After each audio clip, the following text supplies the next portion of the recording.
Nshuti namwe bagenzi ndabaramukije ndabaha ikaze ku rubuga rwa televiziyo Renaissance akaba ari amakuru mushikirizwa mu rurimi rw'ikirundi muri kano kanya ingingo nyamukuru ziyagize.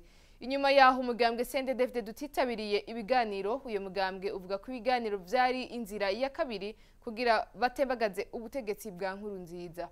Inama ijejwe umutekano kw'isi yafashe ingingo yo guhasha ikiza ca Ebola mu gihugu ca Kongo, ivyo bikaba vyagaruye icizere ku banyekongo bari bamaze kuhaburiramwo ababo batari bake.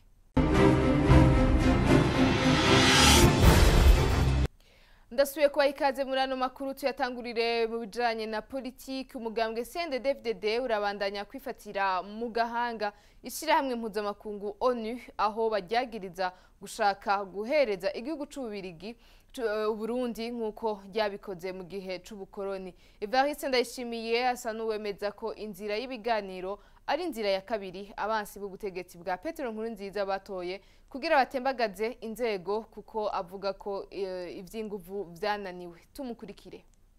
Aganda babwire kugira muze mwaye mugaba iminsi yose. Ubushaka gufata ubutegetsi mu Burundi iminsi yose ananiwe mu gikenye yamashaka guca mu bintu vyitwa ibiganiro.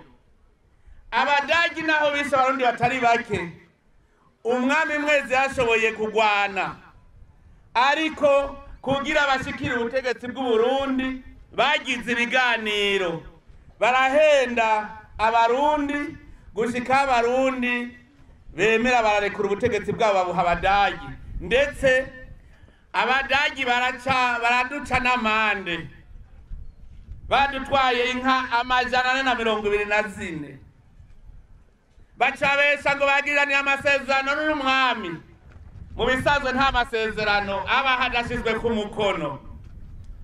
Twararondeye amasezerano kugira turabe igikumu ca mwezi turakibura. No kuvuga yuko bagiye guhenda makungu ngo Burundi ngo bwemeye yuko butwagwa bufuni na buhoro, naho cari kinyoma bitwaje ikenye cabo. Bwarakeye kabiri, Abadagi baratsindwa mu ngwano y'isi yose, hanyuma ishirahamwe mpuzamakungu ONU ricarishaka ko ari ryo ryifatira Uburundi. Ico gihe ryitwa ishirahamwe SDN. Mu kuba aribwo rero bwiganzira Uburundi, iryo shirahamwe ryaciye rirungika Ububirigi ngo Ububirigi butwara Uburundi.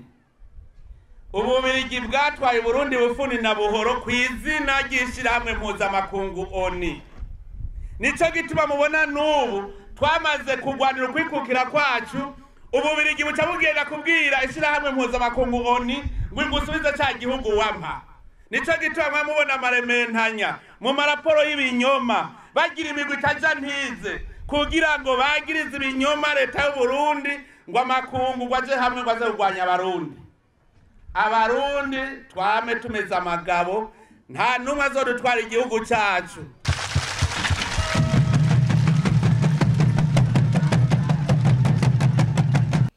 Tuandaniza no makuru yacu mu bijanye n'itumatumana ry'amakuru. Abamenyesha amakuru biragora ko baronka inkuru na cane cane iyo ziva kubaserukira leta.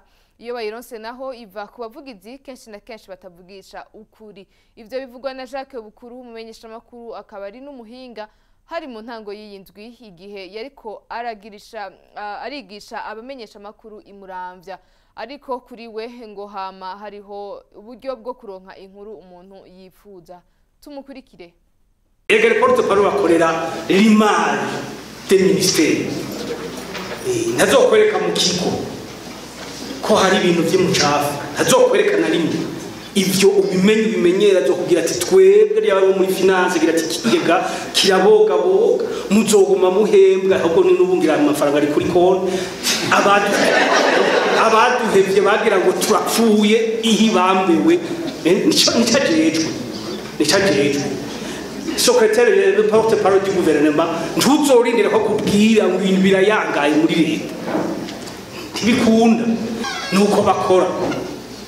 Natwe ko tuzi uko bakora nitumenye ngena dukora, umenye ko atabwiza kuguhenda, kuko wewe comme journaliste dukorera abarundi abanyagihugu nibo dukorera ntidukorera les sources d'information ntidukorera les autorités théoriques manivyo niko ndavuga dukorera les usagers b'amaradiyo n'ibimenyesha makuru kugira tubahe inkuru yo bamenye na bitunganya umuntu qui s'occupe des chances de s'exprimer dans un média nibaza ko ababahaye uburenganzira bwo gukoresha yani mari banabibabwiye abaporte parole batavuga canke d'autres sources d'information nizitavuga on ne cesse pas d'être journaliste on ne cesse pas d'être journaliste murakoresha investigation nayo kubw'umushikiranganje jejwe ivy'amakuru nawe yari muri ivyo bikorwa ngo ikosa riva ku mumenyesha makuru Frederic Nahimana yemeza ko umumenyesha makuru ashobora kwihenda igihe n'ahantu aronderera inkuru tumukurikire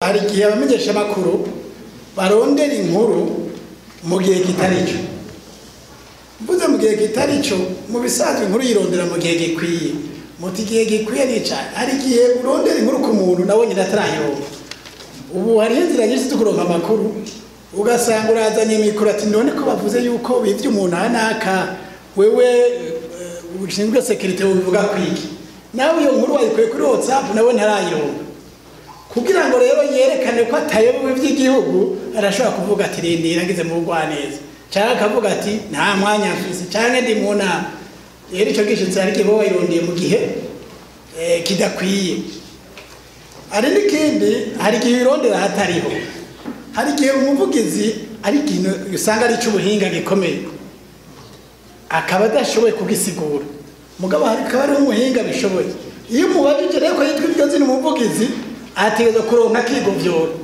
uba ntaguhaye inkuru arigovyoye kubera iki wamubajije ikintu kimurenge kandi icyo ashinzwe adashobora kwatuga ngo avuge ngo ntaco nzi umva rero ngaho namwe mugenda muri abatanga abasaba amakuru mukamenya kumbure uwo muyasaba Maison Shalom yaragarukanye umwizero mu gwaruka rwari rwahagaritse amashuri kubera ugwimo gwadutse mu Burundi mu mwaka w'ibihumbi 2015 bashitse mu buhungiro barihebuye cyane batabona kazoza imbere yabo ivyo nibivugwa na Maroha Leopold umwe mu banyeshure biga muri kaminuza barihigwa n'ikigo Maison Shalom tumukurikire je rero nkiri Burundi niga muri Université Nationale du Burundi mpunga ntayamaze kubera ko ivyari bihari mu gihe ca 2015 murabizi namwe hama tugeze Mahama vraiment twari twihebuye umuntu ajyama muri tente hanyuma akavyuka atakindi ata espoir nimwe vraiment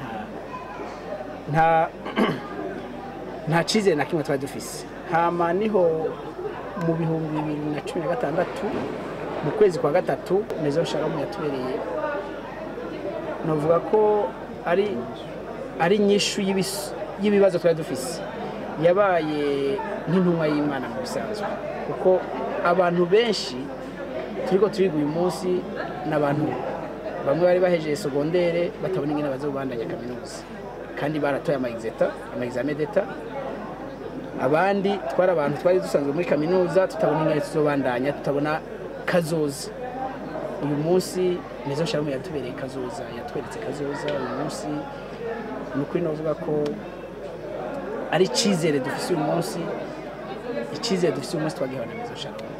Turangiriza n'amakuru yacu mu bijanye n'ayavugwa mu makungu inama nkuru ijejwe umutekano kwisi yemeje ingingo yo guhasha ikiza ca Ebola casubiriye kwiha inkumbi mu gihugu giharanira demokarasi ya Kongo kuri uyu wa kabiri igenekerezo rya 30 gitugutu 2018 iyi nama nkuru ikaba yemeje iyo ngingo kuko ibona ko iki kiza ca Ebola gishobora gutandukira n'ibindi bihugu bihana imbibe na Kongo abantu bakahatikira gushika ubu abantu barenga 153 bakaba aribo bamaze guhitanwa nico kiza kuva gisubiriye kwaduka mu kwezi kwa myandagaro murantunga uyu mwaka turimo. Inama nkuru ijejwe umutekano ku isi ku munsi weje w'igenekezo rya 30 gitugutu mu mwaka wa 2018 yatoye ingingo iranayemeza yo guhasha ikiza ca Ebola kimaze abantu mu gihugu ca Republika Iharanira Demokarasi ya Kongo.